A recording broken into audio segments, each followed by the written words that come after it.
They burned the check in front of me, $35 million gone in flame. You betrayed us, they screamed. I stayed quiet and smiled. They believed they had taken everything from me, but they had no clue what I had already done. The room was full of guests, dressed in black, pretending to care. It was the will reading of my late father-in-law. The Lancaster family sat tall and proud, certain they would receive it all. When the lawyer read my name and the amount, $35 million, the air turned cold. Judith, my mother-in-law, stood up in rage. She fooled him. This girl doesn't belong here, she yelled. My husband Ethan said nothing, just stared at me with hate in his eyes. I held the check for a moment. Judith snatched it from my hands. She lit a match, touched the flame to the paper, and watched it burn. To them, this was justice. A punishment. They thought I would cry or fight. But I stayed still calm. My smile made them uneasy. This was never about the money. They saw the check as power. I saw it as a tool. The real work had already begun long before that moment. I had found papers, secrets, and proof. I had been planning while they were sleeping easy. They always saw me as a quiet outsider, a girl with no background, lucky to marry their golden son. What they never understood was I had a reason for everything, a reason to be there, a reason to wait. As the check turned to ash, Judith looked proud of herself. Ethan looked sure I was done. But the game had only just started. It all began 3 months ago. One small lie. One drawer that should have stayed locked. The Lancaster family looked perfect from the outside. They were rich, well-known, and praised for their charity work. People called them kind and classy. They smiled for cameras and gave big donations. But inside their home, it was different. Cold, strict, and full of rules. Everything had to be just right. The family cared more about their name than anything else. Claire had married Ethan, the youngest son. He was handsome, charming, and the family's favorite. From the first day, Claire never really fit in. She came from a simple background. She didn't have rich parents or fancy degrees. That made her an outsider in their eyes. Judith, Ethan's mother, never hid her feeling. She called Claire sweet, in public, but spoke to her like a servant when no one was looking. She smiled while saying sharp things that cut deep. She gave Claire small tasks like arranging flowers or helping with menus, but always acted like Claire could never get it quite right. At dinners, Claire was often the target. Judith would speak over her or correct her words. Once, Claire shared an idea about a charity event. Judith laughed and said, "That's adorable." The others chuckled. Ethan just stayed silent. He never stood up for Claire. Sometimes he even joined in, brushing off Claire's feelings like they didn't matter. No one in the family asked about Claire's past or her dreams. They acted like she was just there because she married Ethan. They whispered that she wanted money, not love. Claire heard the comments, but she stayed quiet. She started paying attention, watching, listening. She noticed how the family acted when they thought no one was watching, how Judith treated the house staff, how Ethan changed his tone when he spoke to his father versus his sibling. The smiles were only for show. Underneath, everything felt cold and fake. Claire felt small in that big house, but she didn't show it. She nodded, smiled, and pretended not to notice. But inside, she began writing everything down, not just in her mind, but in notes, saved messages, and small recordings. She started keeping track. Who said what? Who made decisions? What they hid from each other. She didn't know what she would do with it yet, but she knew one thing. She had to be careful. They didn't see her as a threat. They saw her as a mistake. One quiet evening, Claire was in the study of her father-in-law. He had asked her to bring him some tea. While waiting for him to return, she looked around the room. It was filled with books, files, and old furniture. The study was always locked, but lately he had been letting her in more often. He was old, and his health was getting worse. He trusted Claire more than the others, maybe because she listened when no one else did. She walked over to the large wooden desk. Something about it caught her attention. The drawer on the left didn't sit quite right. It looked a little uneven. She knelt down and gently pulled. Nothing happened. She pushed the side, and to her surprise, the drawer popped open. It was hidden behind a false panel. Inside were old papers, a flash drive, and an audio recorder. Claire sat still, staring at what she had found. She knew this wasn't meant to be seen. Her hands shook a little as she picked up the flash drive and the recorder. She didn't open anything right away. She carefully closed the drawer and stood up just as her father-in-law walked back in. He didn't notice anything. He smiled and asked her to stay for a while. She nodded. That night, Claire waited until everyone was asleep. She locked the bedroom door and opened her laptop. She plugged in the flash drive. There were folders with numbers and foreign names. Some documents had details about accounts in other countries. There were charts, transfers, and large sums of money. Some of the accounts were under fake names. She opened a folder labeled personal. There she found scanned papers, handwritten notes, and one file that stood out. Will_2.pdf. She opened it. It was a second version of the will, completely different from the one everyone had seen. In this one, the money was split very different. Claire's name was listed clearly. So was someone else's, Marissa, the youngest daughter, the one the family rarely spoke about. Claire sat back, heart racing. This changed everything. Then she played the audio file. It was her father-in-law's voice. He sounded tired but clear. He spoke slowly, as if he had been holding these words inside for a long time. He said he no longer trusted Judith. He believed she had changed over the years. He spoke about missing money, about lies. He talked about being forced to sign papers without reading them. He said he had made a second will, just in case. Claire listened twice. The second time, she saved the file to her phone and emailed it to herself. She backed up the documents and hid the originals in a place only she knew. For a long time, she sat on the bed in the dark thinking. These secrets were powerful. If anyone found out what she had, everything would explode. She thought of Judith's cold words, Ethan's silence, the way they treated her like she didn't belong. Now, she held something they never expected. She didn't plan to use it right away. She needed time. She needed to be smart. This wasn't just a pile of papers. This was the truth they had hidden for years. And now it was in her hands. The next morning, she walked through the house like always. She smiled when spoken to. She helped with breakfast. No one noticed anything different. But everything had changed. Claire was cleaning up the study when she came across a small photo album hidden behind some old files. It looked forgotten, dusty, and worn. She opened it, flipping through pages filled with family pictures. Near the back, something strange caught her eye. There were a few photos that didn't belong with the others. Judith, the proud and proper matriarch, was in them, but not with her husband. She was holding hands with someone else.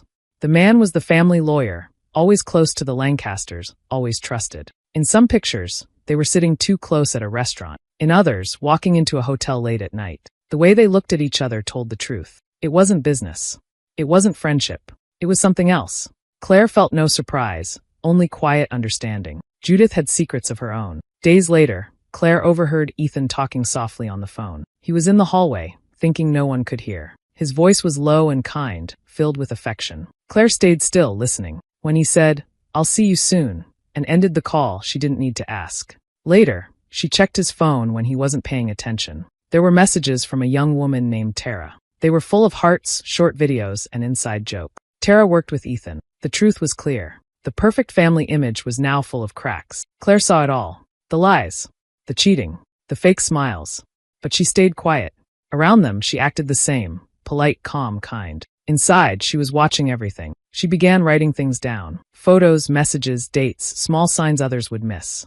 She didn't ask questions or make a scene. She waited. She started doing small things to make them uneasy. She printed one of the hotel photos and left it in Judith's drawer. She placed a strange earring from Ethan's car in his jacket pocket. She left one of Tara's texts open on the iPad, as if by accident. Judith grew quiet.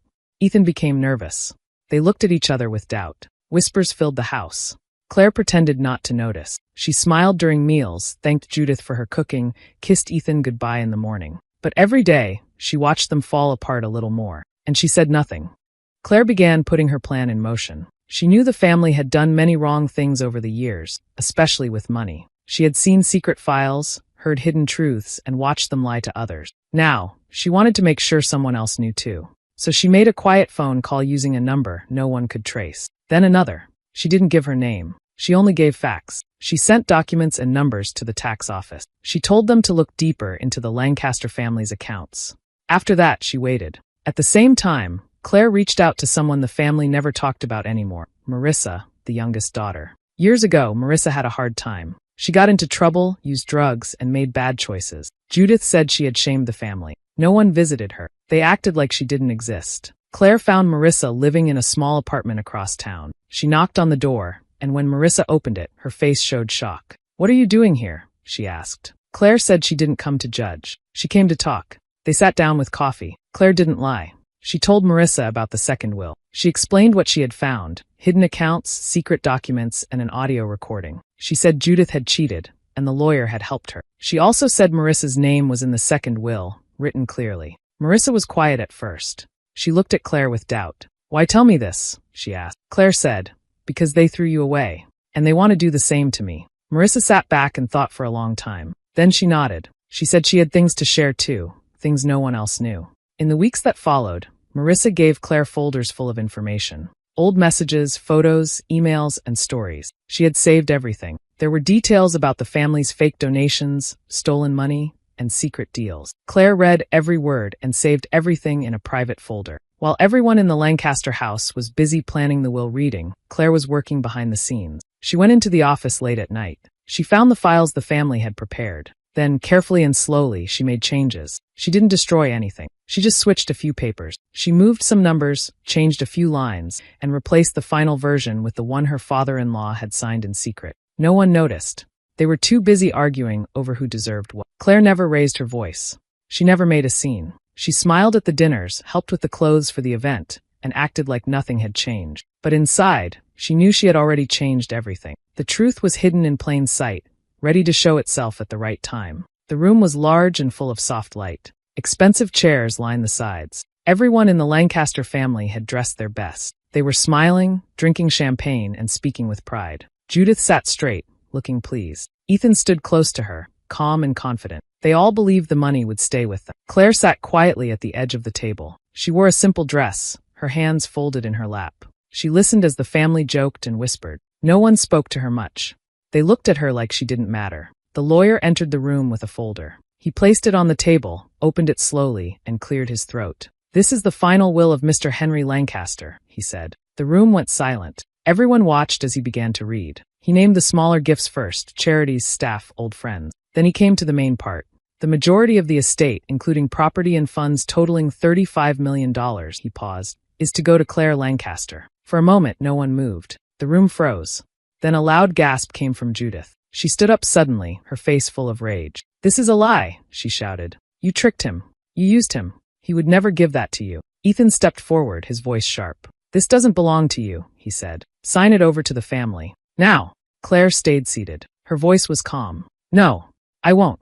Judith's hands shook. She grabbed the check from the lawyer's hand. "You don't deserve this," she screamed. Ethan tried to stop her, but she pushed past him. There was a fireplace nearby, still burning from the morning fire. Without a second thought, Judith held the check over the flame. The paper caught quickly. Everyone watched as the $35 million burned to ash. Some of the family gasped. Others just stared. They thought they had won. They thought they had taken everything back. But Claire didn't look angry. She didn't cry. She only smiled, cold, still, and sure.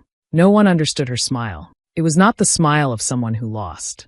It was the smile of someone who had already finished the game. The fire crackled. The room stayed quiet.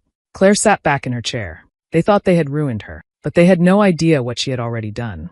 After the will reading, Claire went home quietly. The sounds of shouting and burning still echoed in her mind, but she felt no sadness. She sat at her desk, opened a drawer, and took out a small flash drive. It was silver, plain, and quiet, but what it held was powerful. Inside were copies of every secret she had found: bank records, emails, private photos, audio files, and old contracts. Everything was sorted and named clearly. She placed the flash drive in an envelope and wrote 3 addresses on separate packages. One went to the IRS, one to a popular news website, one to a large newspaper in the city. She used gloves so there would be no prints. Then she dropped them in 3 different mailboxes, far apart, making sure no one saw her. When she walked away, her heart was calm. She had done her part. Now it was their turn. 2 days later, it began. The news broke early in the morning. The front page of the newspaper had a photo of Judith and the lawyer walking out of a hotel. The headline spoke of secret deals, stolen money, and hidden accounts. Another article talked about Ethan's spending, how he used company funds to buy gifts for his girlfriend and took money meant for donations. A third piece focused on the family's history of lies and their fake image in public. Social media exploded. People started sharing the articles. TV news picked up the story. Reporters stood outside the Lancaster estate, asking questions. Cameras flashed. Microphones were pushed through the gate. Claire watched it all from her living room. The TV was on. Her phone was silent. She had nothing more to say. By noon, the bank accounts were frozen. The family's business stopped running. Judith tried to call people, but no one answered. She couldn't move money, couldn't reach her usual contacts. Her name was now linked to fraud and lies. Later that week, a letter came to the Lancaster house. It was from the court. Judith was ordered to appear in front of a judge. A subpoena. She was being investigated. She dropped the letter when she read it, her hands shaking. The family lawyer, the same man seen with Judith in the hotel photos, faced trouble too. His name was in the papers Claire had sent. He had helped change the first will and hide the second one. Once the truth came out, the lawyer's license was taken away. He was no longer allowed to practice law. His office closed, and his name was removed from the building. People stopped answering Ethan's calls. His job was at risk. Investors pulled out.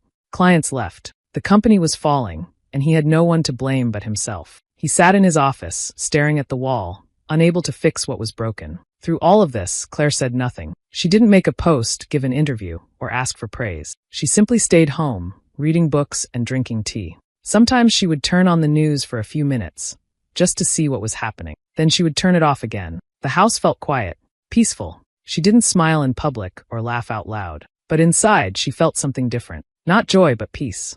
They had tried to shame her, to throw her away. They burned her check thinking it would hurt her. But the check was never her plan. Her plan was already moving long before they lit that fire. Now everything they built was breaking. Not by chance, by design. And she was the one who had pulled the first thread. Ethan came to Claire's house one evening. He looked tired and upset. His clothes were messy, and his voice was low. He said he wanted to talk. Claire stood in the doorway, calm and silent. He told her that everything was falling apart. The family's money was locked. The company was sinking. The news wouldn't stop. Reporters were still outside the estate. No one was helping them anymore. He looked at her and asked, "Can we start over?" He said he was sorry. He said he missed her. He even offered her his share of whatever money they could still save. Claire didn't get angry. She just looked at him without emotion. Then she said something that made him freeze. She told him she had known about his affair for months. She had seen the messages. She had the photos. More than that, she had a recording of him talking to someone about her. In that recording, he had said Claire was easy to replace, and that she was only with him for the money. His face turned pale. He had no words. Claire closed the door gently in his face. The next morning, Marissa's face was on every screen. She had agreed to an interview with a big news station. She sat in a simple chair, looking calm and serious. She didn't raise her voice. She spoke clearly. She told the world what life inside the Lancaster family was really like. She talked about how they controlled people, how they pushed her away when she needed help, how they cared only about money and power. She told stories from her childhood, how Judith had screamed at the staff, how Ethan and the others had laughed when she cried. She shared things only someone close could know. The reporter asked, "Why now?" Marissa said, "Because people need to know the truth. And I'm not afraid anymore." That one interview changed everything. News outlets played it again and again. People who once respected the Lancasters began to turn away. Former friends stopped calling. Their name became a symbol of greed and lies. Everyone was talking about them, but not with respect, with shame. Judith was invited to speak on live television to defend herself. She wore a formal dress and tried to look strong. But the moment the interviewer asked about the will, the fraud, and the interview Marissa gave, her face changed. She began to talk fast, then louder. She shouted over questions. Her words stopped making sense. Her hands shook. She cried and yelled. The cameras kept rolling. The live broadcast was cut short, but not before millions saw her lose control. It became a trending video. People shared clips and made comments. Some felt sorry for her, but most saw it as the fall of someone who had always acted untouchable. Back at home, Claire watched it all quietly. She didn't cheer or celebrate. She simply sat in silence. The family that once looked down on her was now broken. Not by luck, by truth. And truth, when finally shown, had done what no shouting or fighting ever could. Claire sat alone in her quiet room. The house was still. The chaos outside no longer touched her. She looked out the window, but her mind was far away, thinking of the past. Not the past with Ethan, but much earlier. She was a child again, sitting in the small staff quarters behind the Lancaster estate. Her mother worked as a maid in the big house.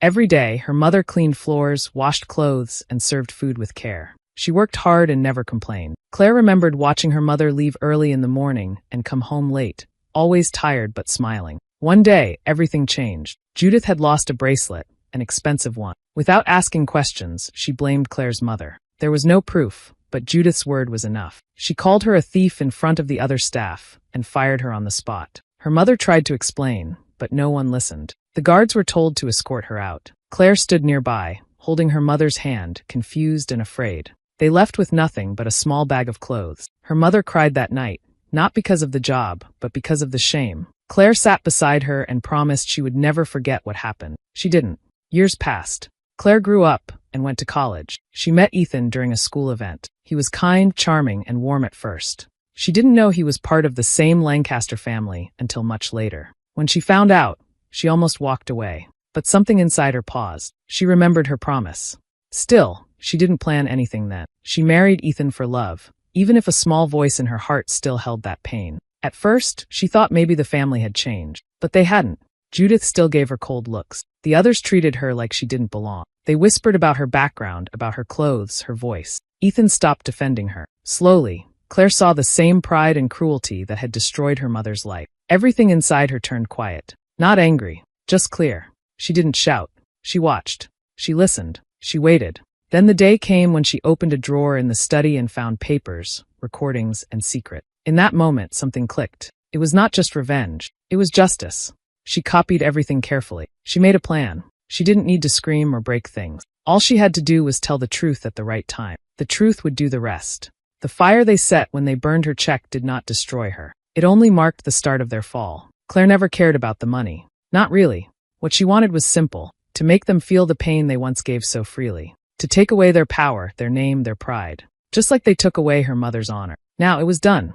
And she was at peace. The Lancaster estate was cold and quiet. Dust covered the floor. The walls once filled with laughter and pride now stood silent. The family had lost everything. Their name was no longer respected. Their money was gone. Their power had faded. The estate went up for auction. Few people showed interest. The name Lancaster no longer held value. But one person made an offer through a private company. No one knew who bought it. The paperwork was clean. It was bought under an LLC with no direct connection to Claire. Weeks later, Judith and Ethan arrived to gather their things. They walked through the big wooden doors slowly. The air felt heavy. They looked around at the empty halls and quiet room. It no longer felt like home. As they entered the foyer, they saw someone standing near the stairs. It was Claire.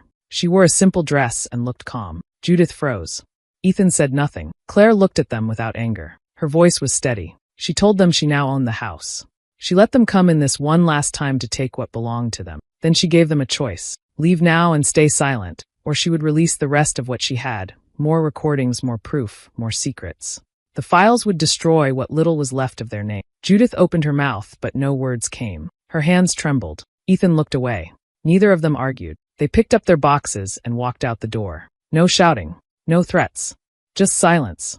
They left the house they once ruled with heads down and hearts broken. That night, Claire sat alone in the study. The same study where it had all begun. The same place she had found the hidden drawer. The fire in the fireplace burned gently. She held a glass of wine in her hand. The room was warm and still. She looked around. Not at the furniture, but at the quiet peace. There was no check to burn this time. Only the soft flames dancing in the fire. What had burned now was not money. It was a legacy built on pride, lies, and cruelty. That legacy was gone. Claire did not smile widely. She did not laugh. She simply sat there, calm and steady. Her work was done.